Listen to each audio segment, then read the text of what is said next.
किंवा आपल्या मानसिक स्थितीमध्ये किंवा स्पिरिच्युअली, म्हणजे फिजिकली, फिजिओलॉजिकली, सायकोलॉजिकली किंवा स्पिरिच्युअली, कुठल्याही एकामध्ये किंवा अजून जास्त याच्यामध्ये काय बदल जाणवतोय 4 दिवसात? तुम्ही स्वतःच्या शरीराला ऑब्झर्व करायला लागला असलात तर काय बदल जाणवतोय? छोटासा असला, मोहरी एवढा तरी चालेल, पण तो ऑब्झर्व केलाय का तुम्ही? आणि केला असला तर शेअर करा. एक 4-5 जणांनी पटकन शेअर करा. खूप मोठं सांगू नका. थोडक्यात नवीन बॅच मधल्यांनी थोडक्यात सांगा की तुम्हाला काय बदल जाणवलाय. मी कोणीही. डॉक्टर जय कीर्ती गुरुदेव. राजू. ओके, बोला. मला means I am feeling energetic आणि ओके. आनंदी वाटतंय मला सगळं काम करायला. भले काल मला म्हणजे झोपायला उशीर झाला, लागलं नाही, because I am a heart patient having 4 stents. तर ओके. मला झोप लागत नाही एक्स्ट्रा एक्झर्शन झालं तरी, बट आय हम्म, कुड स्लीप बाय 12:30. हम्म, पण हम्म, सकाळी मी पुन्हा 6:30 म्हणजे 7ला उठून गेली होती आणि मग दिवसभर सगळे कामं करू शकली, थकवा जाणवला नाही, अँड हम्म. Energetic and happy. Happy happy हे खूप महत्वाचं आहे. Yes. Okay, very nice. Thank you. आणि 7 थँक्यू. तासाची तरी झोप झाली तुमची, 6-7.5 हा. तासात. हा. That is good. आणि तुम्ही ना दुपारी सुद्धा झोपा, हो, मी जेवल्यानंतर झोपते एक एक अर्धा अर्धा तास जेवण तास. झाल्यावर. एक्झॅक्टली. आय टेक शिएस्टा थोडा घेते मी. हा. मग त्याच्यानंतर पुन्हा मग संध्याकाळी एनर्जेटिक असते काम व्हेरी गुड. करायला. Very good. या. Very good. अजून कोणाला सांगायचंय? या, सांगा अरुणा मॅडम. जय गुरुदेव मा. हम्म. अं, अं, झोप कमी झाली, कमी म्हणजे छान झोप यायला लागली, मध्ये जी जाग यायची नेहमी नेहमी तर ते रेग्युलर झालं. भूक हम्म. कमी झाली भूक कमी. आणि दिवसभर असं पोट फुल वाटतं. त्याच्यामुळे असं वाटायला लागलं आता की सकाळी ब्रेकफास्ट आणि लंच एकदाच केला तरी चालेल आणि दुपारी लंच राईट. घ्यायची गरज नाही. डायरेक्ट 5:30-6ला डिनर, 6:30च्या आत डिनर होतं माझं. हा. त्याच्यामुळं खूप हलकं वाटतंय, आनंदी वाटतंय. हम्म. आणि सकाळी आज योगासनं करताना त्यांनी असं सांगितलं होतं की रॅन्डमली वॉक करा तुम्ही, कसंही हा. बॉडी इकडे तिकडे हलवा.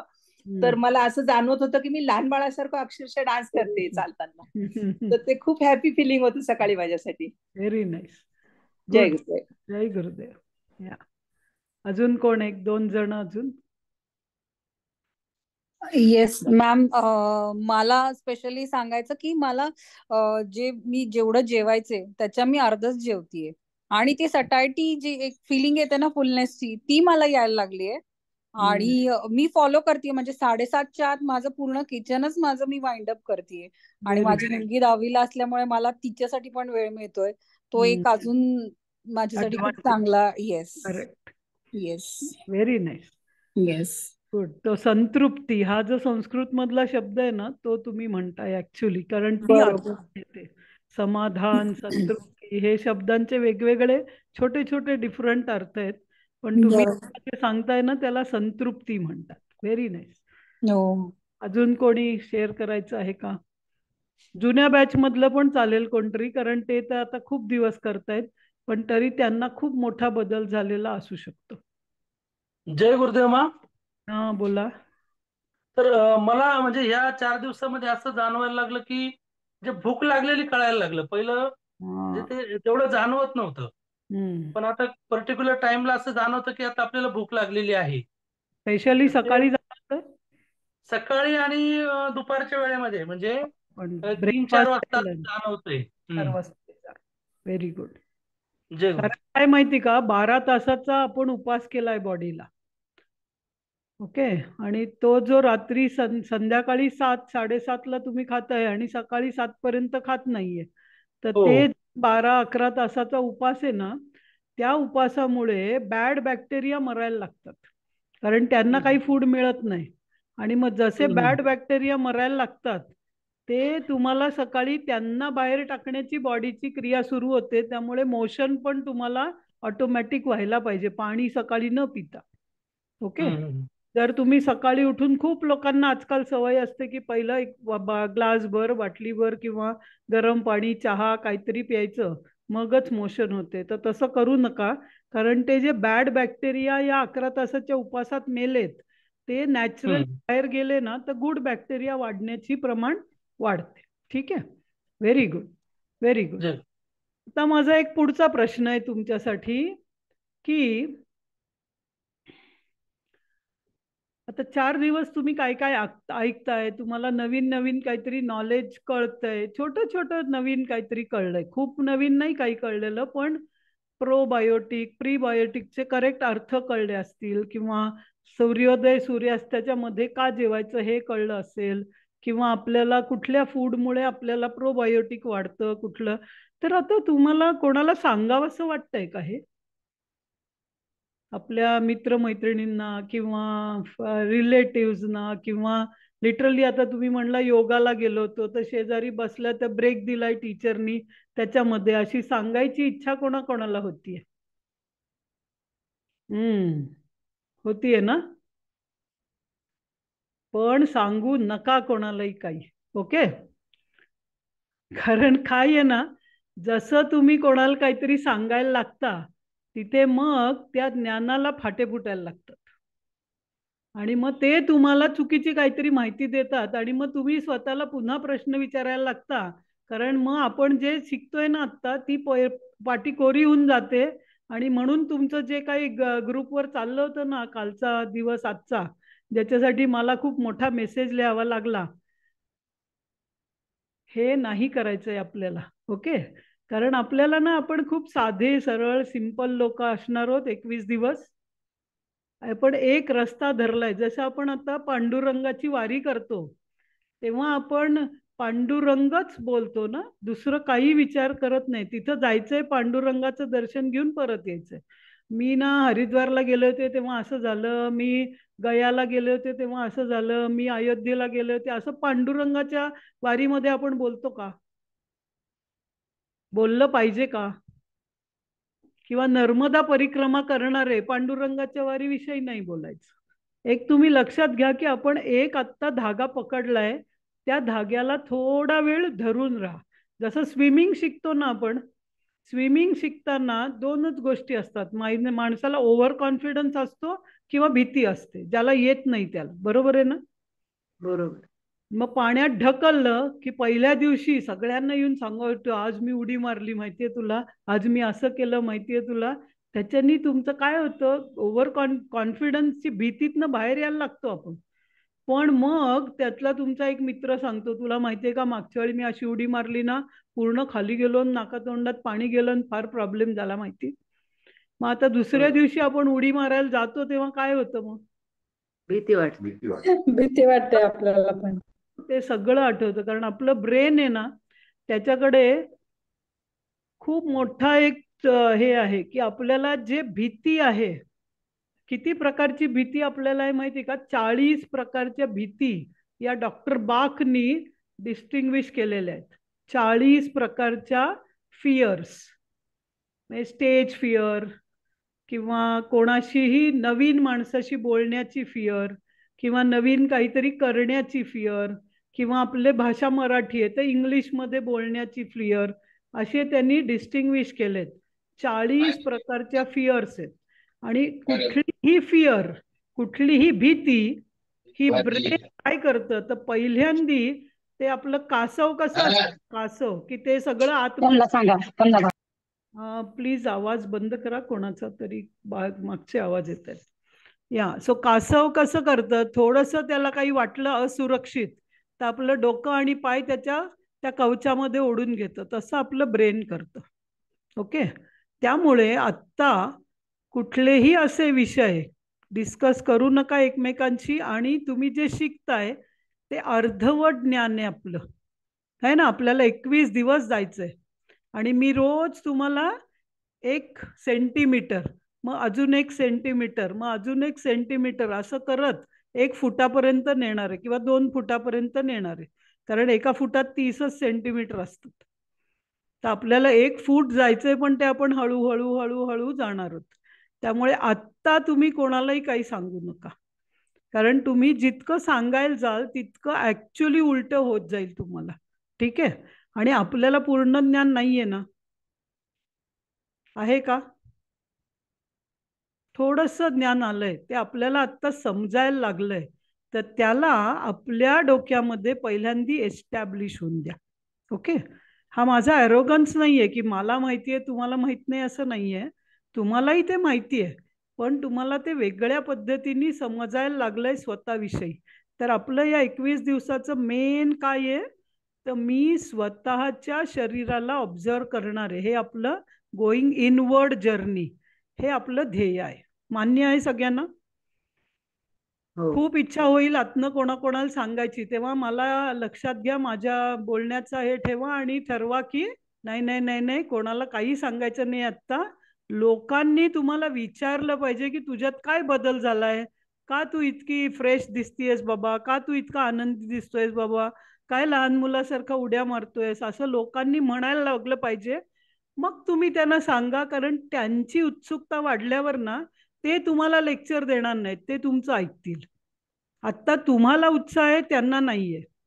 ठीक आहे, त्यामुळे थोडं स्वतःला जपा. जो 4थ्या दिवसाचा महत्वाचा हे काय आहे, तर स्वतःला ऑब्झर्व करायला पाहिजे.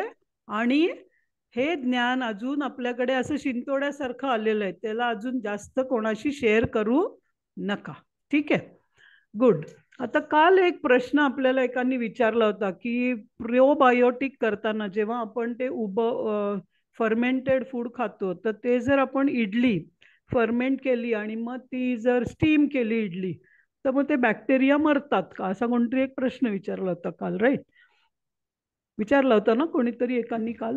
तर त्याचं मी तुम्हाला छोटंसं एक सांगते की बॅक्टेरिया कुठे आहेत आत्ता आपले. मी कुठे सांगितले बॅक्टेरिया तुम्हाला?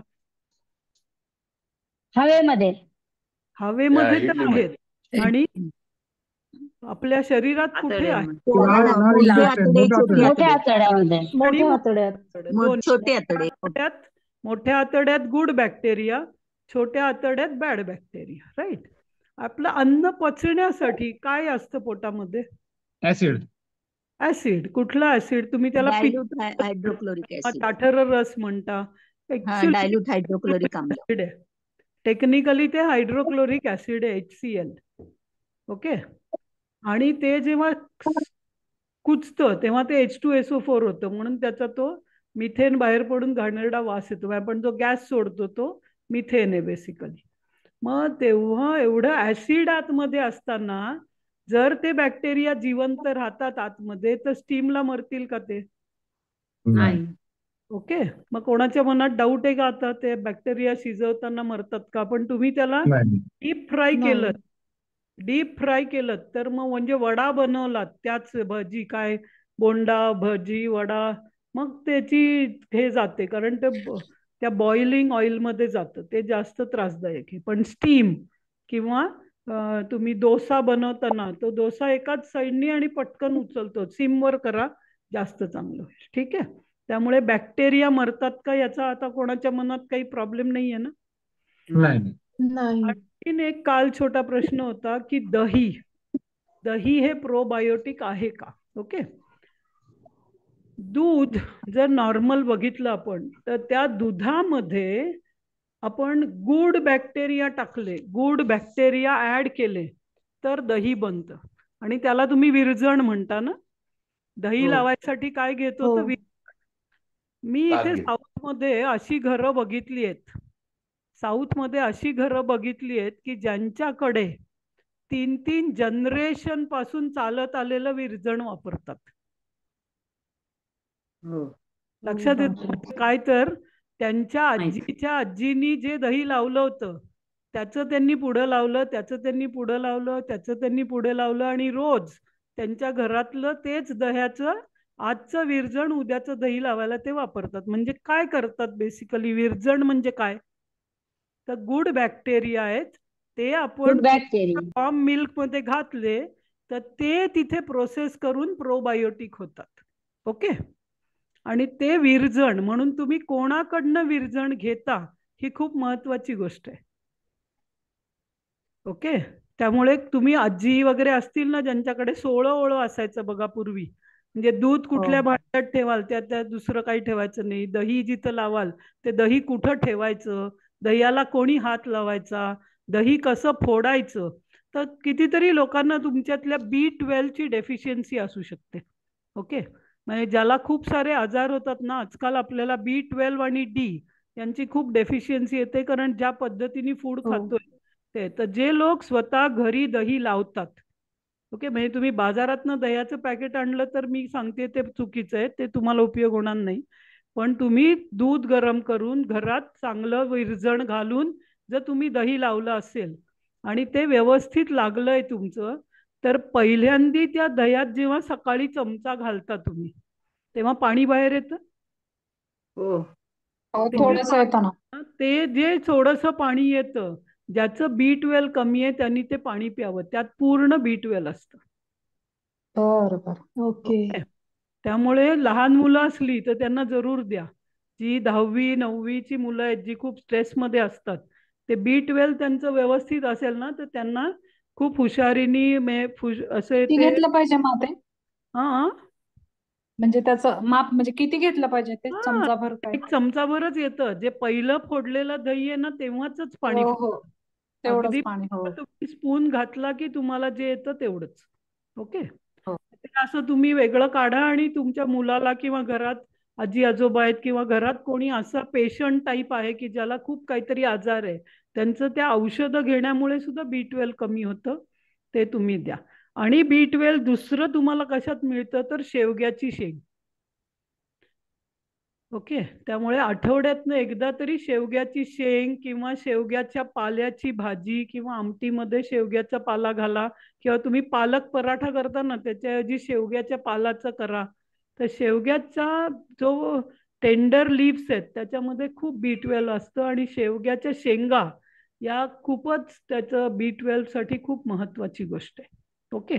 त्यामुळे B12 सप्लिमेंट्स घेऊ शकता लोक, पण भारतीय संस्कृतीप्रमाणे तुम्हाला दही आणि पहिलं फोडलेलं दह्यात खूप B12 आहे, शेवग्याच्या शेंगेमध्ये B12 आहे. आणि ज्या लोकांना वीक वाटतं, म्हणजे दिवसभर काम केल्यावर रात्री थकल्यासारखं वाटतं, असं जर कोणाला होत असेल तर त्यांनी, आपण देवाला जातो जेव्हा कुठल्याही टेम्पलला जातो तिथं आपल्याला एक तीर्थ देतात किंवा पंचामृत, काय तो पंचामृत देतात. हा, दूध, दही, साखर, मध आणि तूप. ओके. गाईचं दूध, गाईचं दही, गाईचं तूप, हनी म्हणजे मध, आणि काय पाचवं, दूध, दही, दूध, दही, तूप, साखर आणि हनी. ओके. तर ती आणि साखर तुम्ही खडी साखर घाला. हो.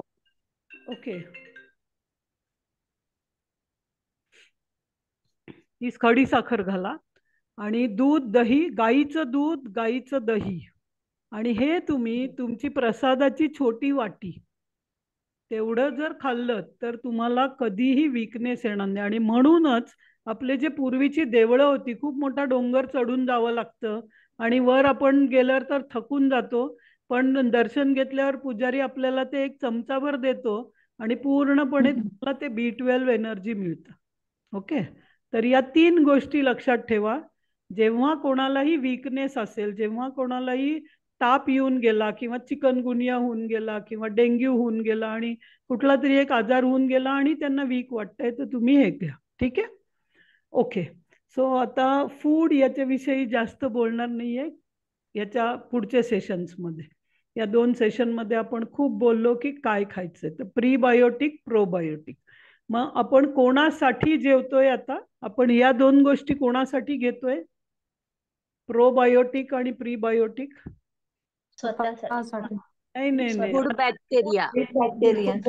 हा, त्यामुळे आता खाताना काय विचार करायचा, हे खाल्ल्यामुळे माझे गुड बॅक्टेरिया वाढणार आहेत का, हे खाल्ल्यामुळे माझ्या गुड बॅक्टेरियांना फूड मिळणार आहे का, आणि हे खाल्ल्यामुळे माझे बॅड बॅक्टेरिया वाढणार आहेत का, असा विचार केलात तर मग काय खायचं काय नाही याची लिस्ट करायची गरज नाही. ठीक आहे. म्हणजे तुम्ही ताटात घेतल्यानंतर, वाढून घेतल्यानंतर त्या अन्नाशी बोला, अन्नाला विचारा की तू आतमध्ये जाऊन माझ्या बॅड बॅक्टेरियांना वाढवू नकोस, म्हणजे तुम्ही कसं अन्न खायचं हे तुम्हाला ऑटोमॅटिक कळेल. ठीक आहे.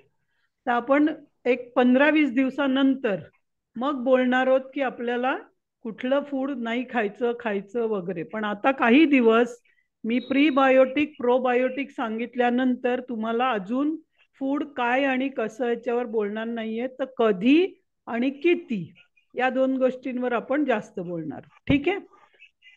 कोणाला झोप लागत नाहीये का अजून पण रात्री? म्हणजे 7-7:30ला जेवल्यानंतर सुद्धा 10-11 वाजले, 12 वाजले, 1 वाजला तरी पण व्यवस्थित झोप लागत नाही, असं कोणी आहे का आपल्यात अजून? ओके, मी आहे. तुम्ही आहात. तुम्ही अजून 21 दिवसापासून तुमचा तो प्रॉब्लेम कमी झालेला नाहीये अजून. नाही आता वाटू लागला. बेटर झालंय, इम्प्रूव्ह झालंय. झालंय थोडा. Okay okay, good good. अजून कोणी आहे का असं? कारण सरांनी मागच्या वेळी पण सांगितलं होतं, आपण बोललो पण होतो त्याच्याविषयी. Okay good. सो आता मेलिटोनिन जर तयार व्हायचं असेल रात्री झोपेसाठी, काय तयार व्हायला पाहिजे? मेलिटोनिन. मेलिटोनिन तयार व्हायचं असेल तर कार्टिझॉल पण तयार व्हायला पाहिजे, कारण ते दोघं एकमेकांचे, आपण रिले रेस बघितली ना, रिले रेस. रिले आठवतंय? तुम्ही बघितलंय कोणी? एक दांडी असते आणि मग एकानी त्या दुसऱ्याला द्यायची, दुसऱ्यानी तिसऱ्याला द्यायची, असं करतात ना. तसा कार्टिझॉल आणि मेलिटोनिन हे दोघं एकमेकांशी रिले खेळत असतात. म्हणजे कार्टिझॉल जेव्हा वाढतं तेव्हा मेलिटोनिन कमी होतं, आणि कार्टिझॉल जेव्हा कमी होतं तेव्हा मेलिटोनिन वाढायला लागतं. मग यातलं एक कोणीतरी कमी झालं ना, तर मग दुसऱ्याला पण जास्त वाढता येत नाही. ठीक आहे. मग आपण मेलिटोनिन तर वाढवू शकत नाही, पण आपण कार्टिझॉल साठी काम करू शकतो. ओके. तर कार्टिझॉल आपलं कसं वाढेल? तर पहिलं महत्वाचं म्हणजे सकाळी तुम्ही किती 5-6, 4, 5, 6, 7 जेव्हा उठताय तेव्हा तुमच्या डोळ्यांवरती, म्हणजे चष्मा घालत असलात तर चष्मा काढा, डोळ्याच्या बुबुळांवरती सूर्यप्रकाश पडेल याची डेफिनेटली तुम्ही 10 ते 15 मिनिटं सूर्याचा प्रकाश पडलाच पाहिजे तुमच्या डोळ्यांवर, आणि तो जितका उगवत्या सूर्याचा असेल तितका चांगला. ओके. त्याला सूर्य साधना पण म्हणतात, की सूर्याकडे बघायचं आणि उभं राहताना तुमच्या हाताचा पंजा आहे ना तो असा उघडा ठेवायचा, म्हणजे असा ठेवा. ओके, दोन्ही हाताचे. ज्यांना झोप लागत नाही किंवा ज्यांना व्यवस्थित झोप लागत नाही किंवा सकाळी उठताना असं अनइझी होतं किंवा उठल्यावर पण फ्रेश वाटत नाही, त्यांचं बेसिकली कार्टिझॉल पूर्णपणे तयार व्हायला, सुरुवात व्हायला वेळ लागतोय. तर त्यांनी काय करायचं, सकाळी उठल्या उठल्या जेव्हा म्हणजे तुम्ही 5 वाजता उठलात तर सूर्य काही 5 वाजता येत नाही, आजकाल थंडी असल्यामुळे उशिरा येतोय, पण सूर्य बाहेर आला पाहिजे. सूर्योदय तुम्हाला माहिती आहे कुठल्या वेळी होतो, त्याच्यानंतर ईशान्य दिशेला, पूर्व दिशेला तुम्ही बाहेर पडा, घराच्या पूर्व जिकडे असेल तिथून खिडकी बाहेर जा आणि घराच्या बाहेर जा. जितके तुम्ही जमिनीवर उभे राहा, चप्पला काढा पायातल्या, लॉन असेल तर लॉनवर उभे राहा, माती मिळाली तर मातीवर उभे राहा, आणि 10 ते 15 मिनिटं तरी जमिनीचा स्पर्श करा. शूज घालून, चप्पल घालून वॉकिंग करा, पण या सूर्य साधनेसाठी 10 ते 15 मिनिटं जमिनीवर पाय टच होऊ देत तुमचे, हात ओपन असू देत, कारण पाय, तळपाय आणि तळ हात याच्यानी तुम्हाला खूप व्यवस्थित नेचरची एनर्जी मिळते. ओके. आणि ज्यांना काही आजार आहेत खूप मोठे, आता यांनी सांगितलं मला स्टंट हे केले, त्यांना आता बाहेर जाणं शक्य नसेल तर तुम्ही तुळशीच्या झाडाच्या जवळची माती घ्या आणि ती वाळवा आणि तळ पायाला ती चोळा. ओके. तर तुमच्या बॉडीमध्ये कॉर्टिझॉल जास्त तयार व्हायला लागेल. 3 उपाय कळले? सकाळी उठायचं, घराच्या बाहेर जायचं, म्हणजे वॉल्स नाही पाहिजे, जितकं नेचरच्या बरोबर राहाल तितकं, सूर्याची किरणं डोळ्यावर पडली पाहिजेत, जमिनीवर किंवा लॉनवर किंवा म्हणजे फरशा नकोत, तिथे माती असली पाहिजे, अशा याच्यावरती पायातल्या चपला काढून 10-15 मिनिटं उभे राहा, सूर्याचं दर्शन घ्या आणि हात उघडे, पूर्ण उघडे ठेवा, कारण इथला जो भाग आहे ना, हा इथे तुमची एनर्जी घेण्याची, हा भाग दोन्ही हातांचा, तुमचं डोक्याचं जे टॉप आहे, म्हणजे लहान मुलाचं ते फटफटत असतं ना, आपण त्याला सहस्रार म्हणतो, हा, ते उघडं ठेवा. टोपी घालू नका सकाळी जेव्हा सूर्य येतो तेव्हा. तर सहस्रार हे 2 आणि तळपायाचे पण मध्य, या 5 ठिकाणाहून बॉडी एनर्जी घेत असते. ती सकाळची एनर्जी घ्या, मग तुम्हाला दिवसभर कधीही असं टायर्ड झोपायला वाटेल असं होणार नाही. कार्टिझॉल व्यवस्थित तयार होईल. ज्यांना शक्य आहे त्यांनी एक्सरसाइज करा, वॉकिंग करा, मेडिटेशन करा, प्राणायाम करा. जे जे तुम्ही शिकला आहात की शिकला नाही आहात तर शिका. पण मी घरातलं काम खूप करते हे एक्सरसाइज नाहीये. मला किचनमध्ये खूप काम असतं, मी तिथेच थकते, तो एक्सरसाइज नाहीये. ओके. कारण जसं ऑफिसमधलं काम एक्सरसाइज नाहीये. आता मेकॅनिकल इंडस्ट्रीत कोणतरी आहे किंवा मोठ्या इंडस्ट्रीत आहे, त्यांना वॉकआउट करावंच लागतं, वॉकिंग. पण ते वॉकिंग नाहीये. कारण ते काम करत असताना तुमचं माइंड कशावर तरी अटेंड करतंय, तेव्हा ते बॉडीला काही करत नाही.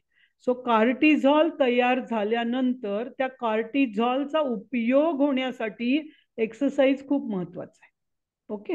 मग त्या शरीराला तुम्हाला जसं झेपेल तसं मग वॉकिंग करा, एक्सरसाइज करा, योगासन करा, मेडिटेशन करा, प्राणायाम करा.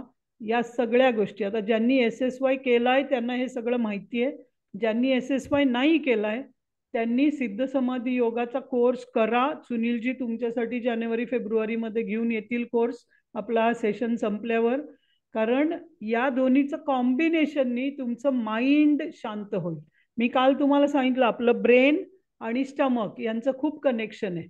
तर कार्टिझॉल तयार झाल्यामुळे काय होईल, तुमचं ब्रेन शांत होईल, ऍक्टिव्हिटी करण्याची इच्छा होईल. आणि मग जशी जशी संध्याकाळ होईल, 6:30-7ला तुमचं जेवण झालं की 3 तासानंतर ऑटोमॅटिक तुम्हाला झोप यायला लागली पाहिजे. आणि ते म्हणून मी तुम्हाला पहिल्या दिवशी टेबल करायला सांगितलं होतं. मी किती वाजता झोपतोय तो वेळ हळूहळू कमी व्हायला पाहिजे. आणि सकाळी उठण्याचा वेळ पण जर तुम्ही 8 वाजता उठत असाल तर तो 7-6 सूर्योदयाच्या आसपास ब्रह्ममुहूर्ताला जे उठू शकतात तर बेस्ट आहे. 3:30-4ला उठू शकणारी माणसं ती खूप त्या वेळात खूप काम करू शकतात. तुमचं क्रिएटिव्ह वर्क तुम्ही संध्याकाळी 7 नंतर करा, सकाळी उठल्यावर करा. जे कोण आर्टिस्ट आहेत, पेंटर आहेत किंवा म्युझिक आहे किंवा काही वाद्य वाजवता तुम्ही किंवा काही शिवणकाम भरतकाम करता, हे तुम्ही संध्याकाळच्या जेवणानंतरचा वेळ वापरा किंवा सकाळी उठून तुमचे जे एक्सरसाइज झाल्यानंतरचा वेळ वापरा. तुमचं मन खूप हॅप्पी होईल आणि तुम्हाला झोप पण लवकर लागायला लागेल. तर कार्टिझॉल आणि मेलिटोनिन यांचं बॅलन्स कसं करायचं कळलं तुम्हाला. आपण कार्टिझॉल वाढवणार आहोत, मेलिटोनिन ऑटोमॅटिक सेट व्हायला लागेल. आणि जशी तुम्हाला शांत झोप लागेल तसे तुमचं डायबिटीज, तुमचं BP, तुमची ऍसिडिटी, तुमचं सगळं हळूहळू हळू नॉर्मल व्हायला लागेल. ठीक आहे. मग आपण डायबिटीज ट्रीट करतोय का? नाही. आपण BP ट्रीट करतोय का? आपण ऍसिडिटी ट्रीट करतोय का? आपण त्या कोणाही विषयी बोलणार नाही आहोत. आपण 2 गोष्टी बोलणार आहोत. एक म्हणजे गुड बॅक्टेरिया, बॅड बॅक्टेरिया आणि कार्टिझॉल आणि मेलिटोनिन. ठीक आहे. सगळ्यांच्या लक्षात आलं आपले महत्वाचे मुद्दे काय आहेत ते. तर आपलं जेवण हे गुड बॅक्टेरिया बॅड बॅक्टेरियांसाठी आहे आणि आपली ऍक्टिव्हिटी ही कार्टिझॉल वाढवण्यासाठी आणि शांत झोप लागण्यासाठी आहे. तर तुम्ही स्वतःला ऑब्झर्व करत राहा. भुकेची जाणीव होणं खूप महत्वाचं आहे.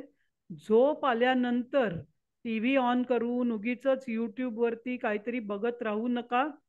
त्याच्यावर आपण उद्या बोलणार आहोत की कसा डोळ्यांचा निळा प्रकाश कमी करायचा. ओके. ते खूप महत्वाचं आहे. उद्या परवा एक दिवसात बोलणार होता. ठीक आहे. सो कोणाला काही डाऊट आहे का आता या 4 गोष्टींवर? गुड बॅक्टेरिया बॅड बॅक्टेरियांसाठी जेवायचंय, कसं समजायचंय ते, आणि कार्टिझॉल कसं वाढवायचं आणि मेलिटोनिन कसं वाढवायचं. ठीक आहे. गुड. सो काही डाऊट नसेल तर मग आपण आपण प्रवासात असताना जर आपण बेदाणे किंवा काळ्या मनुका कॅरी केल्या, रात्री भिजत घातल्या आणि सकाळी खाल्ल्या तर त्यातनं फायबर्स म्हणजे हे तर मिळणार काय बरं ते. हा. पण हे पण मिळणार का आपल्या काय ते प्रोबायोटिक म्हणजे प्रीबायोटिक मिळणार फायबर्समुळे, हा, पण आता प्रोबायोटिक पण मिळणार का? प्रोबायोटिक गरज नाही त्यावेळी तुम्हाला, कारण तुम्ही ना प्रीबायोटिक दिलं तर आतमधले असलेले बॅक्टेरियांना जिवंत ठेवा ना. हा सी आता आपोआप तुम्ही प्रोबायोटिकनी तुम्ही जी वाढवणार आहात बॅक्टेरिया, पण आता प्रवास करताना किंवा कोणाच्या लग्नाला गेलाय, कोणाच्या मीटिंगला गेलाय, असं तुमच्या आयुष्यात महिन्यातनं 1-2 दिवस होईल. तर त्या हं, दिवशी तुम्ही प्रोबायोटिकनी गुड बॅक्टेरिया वाढवू नका, पण आहेत त्या गुड बॅक्टेरियांना जिवंत ठेवलं पाहिजे. टिकवायचं. That's all. तसे आठवड्यातून 1 किंवा 2 दिवस घ्यायचं आपल्याला ना प्रोबायोटिक, दररोज थोडी हा, घ्यायचं. प्रोबायोटिक घ्यायची गरज पण नाहीये, कारण मग काय होतं, नॉर्मल जेवण तेवढं फूड पण तुम्ही खात नाहीये ना त्याच्यासाठी. मग त्याच्यासाठी तुम्हाला ऊस खायला पाहिजे, म्हणजे तो त्याचं फायबर पण खायला पाहिजे, इतका तो सगळं चावून चावून खायला पाहिजे. आजकाल आपण 32 वेळा चावत पण नाही ऍक्च्युली. तुम्हाला आठवत आहे ना, लहानपणी सांगितलं होतं 32 वेळा घास चावून खावा म्हणून. शिक्षक सांगायचे. हो, पण शिक्षक सांगायचे, पण आजचं जे आपण जेवण बनवतो ना ते 32 वेळा चावे. म्हणजे आम्हाला तर गुरुजी सांगायचे, किंवा असं अमेरिकेमध्ये वगैरे पण म्हणतात, असं गुरुजी म्हणायचे की eat the liquid and drink the solid. म्हणजे जे पाणी आहे ते तुम्ही खा आणि अन्न आहे ते प्या. याचा अर्थ काय आहे, तर ते अन्न तुमच्या तोंडामध्ये चावून चावून चावून चावून चावून त्याचा ज्यूस व्हायला पाहिजे. मग ते चावून चावून त्याच्यामध्ये लाळ मिक्स झाल्यानंतर त्याचं 40 ते 50% डायजेशन तोंडात झाल्यावर त्याला गिळायला पाहिजे. आणि जे आपण लिक्विड घेतो, ज्यूस किंवा दूध किंवा पाणी किंवा त्या आपलं काय कांजी, ते तोंडात ठेवायचं आणि ते करत राहायचं. त्याच्यामुळे त्याच्यात लाळ मिक्स होते आणि मग ते खाल्ल्यासारखं करायचं. आपण काय करतो, ग्लासमध्ये घेतो आणि पटापटापटा पिऊन टाकतो, मग त्याच्यात लाळ मिक्स होत नाही. मग ते काय होतं, पूर्ण फक्त किडनीमधनं ते आपल्याला अब्सॉर्प्शन पाण्याचं इंटेस्टाईन मध्ये होत नाही ज्युसेसचं. त्यामुळे आय डोंट प्रिफर ज्युसेस. तुम्ही फळं खा, फळांचे ज्यूस करूच नका. ऍक्च्युली आजकालच्या अन्न मॅक्झिमम पावडर फॉर्म मध्ये आहे, की लोकांनी खूप शिजवले, त्यामुळे त्याचं म्हणजे चावायची काही एफर्टच राहिलेला नाही. आपण ना लोकांविषयी नको बोलूया, आपल्यालाच तो हा, प्रॉब्लेम आहे. एक्झॅक्टली, बरोबर. 32 वेळा खाणं खूप मुश्किल आहे, चावणं खूप मुश्किल आहे, कारण आपल्याला 32 वेळा चावण्यासाठी कॅरट हे तसंच्या तसं हा, खाल्लं पाहिजे. रॉ खाल्लं तर शक्य आहे, ते हा, रॉ खाल्लं तर शक्य आहे. That's all. पण मग काय करा, म्हणून जेवण कसं बनवा तुमचं, तर 1 पोळी, 1 वाटी रॉ फूड, 1 वाटी आमटी किंवा सांबार किंवा असं ज्याच्यामध्ये डाळ आहे, 1 वाटी तुमची भाजी आणि 1 वाटी भात. तुमचं जेवण, तुमची कुठली तुमची कपॅसिटीची वाटी ठरवा आणि जेवण असंच वाढून घ्या सगळ्यांसाठी. स्वतःसाठी सगळ्यांना कसं ते खाऊ दे, पण तुम्ही घेताना एवढं कंटेंट जायला पाहिजे. मग आता ती 1 पोळी 1 वाटी भाजीशी खायची असेल तर तुम्हाला किती पोळी एका वेळी घ्यायला पाहिजे. आपण काय करतो, एवढीशी पोळी असते आणि ती थोडी अशी टच करून खातात काही लोक, मी बघितलंय. म्हणून त्यांना रस्सा भाजी पाहिजे असते, कारण ती टच केलं, म्हणजे पोळी जास्त आणि भाजी कमी, असं खाऊन तुम्हाला काही उपयोग नाही. त्याचं तुमचं ताट कसं आहे तुम्ही ठरवा. 1 पोळी किंवा 1 भाकरी किंवा 1 डोसा किंवा जे काही तुम्ही ते बनवलं असेल ज्वारीचं हे ते, 1 वाटी भाजी, 1 वाटी सलाड, 1 वाटी डाळ आमटी काय तुम्ही बनवलं असेल जे लिक्विड आहे ते, आणि 1 वाटी भात. मग तो भात तुम्हाला 1 वाटी जात नसेल तर अर्धा वाटी. ओके, असं तुमचं ताट ठेवा. मग 2 पोळ्या घेतल्यात तरी चालेल जर तुम्ही भात अर्धी वाटी केलात तर. ठीक आहे. आणि बघा, तुम्हाला हे खायला खूप वेळ लागतो, भाजी संपता संपत नाही काही लोकांना, कारण ती बटाट्याची वगैरे असली तर संपते. पण आता भेंडीची भाजी किंवा कोबीची भाजी ही तुम्ही जर वाटीभर घेतली आणि 2 पोळ्यांचीच खायची आहे, बघा तुम्ही कष्ट होतात काही लोकांना, मी बघितलंय. मग पोळी संपून जाते आणि भाजी राहिली, आता काय करू हिचं, अजून पोळी घेऊ का विचारतात, नाही मिळणार आहे. मग तशीच खा भाजी, मग 2-3 दिवसांनी सवय होते की पोळी कमी आणि भाजी जास्त घ्यायला पाहिजे. तसं ऍक्च्युली खायला पाहिजे आपण. ठीक आहे, मग ते तुम्हाला चावायला लागतं जास्त, थोडं तरी, म्हणजे 32 नाही, निदान 16 वेळा तरी चाललं जाईल. ठीक आहे, गुड. उषामा, प्रेयर. प्रेयर करूया.